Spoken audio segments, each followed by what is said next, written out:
at this stage, traditional is not dead, and it still has a place in those marketing campaigns. When I look at the younger side of the baby boomers, I don't know if that's going to, I would have the same answer a few years from now, because I think we're going to see that continue to erode and that space continue to get cluttered. I could be wrong. It could make a resurgence, right? Like, I don't know. I'm going to date myself here, but I was one of the first adopters of LinkedIn when it came out. And then it died. And then it came back like full force, right?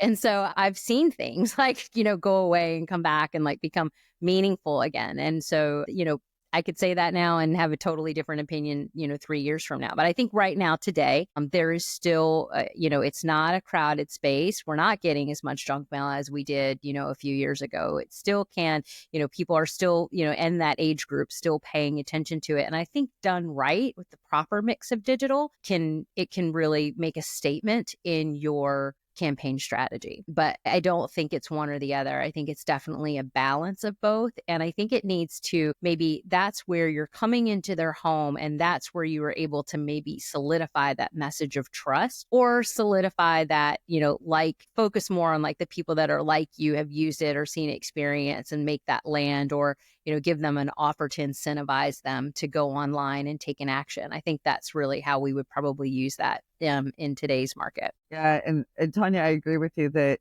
print is still in play, but for how long?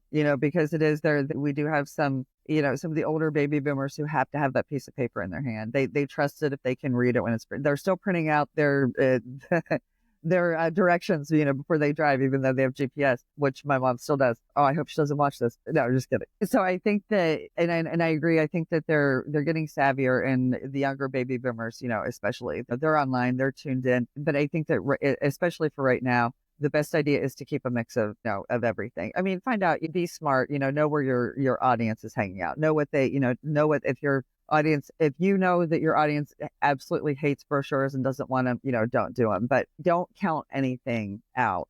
MySpace could still make a comeback. I mean, I agree that, print could still be a thing. You never know.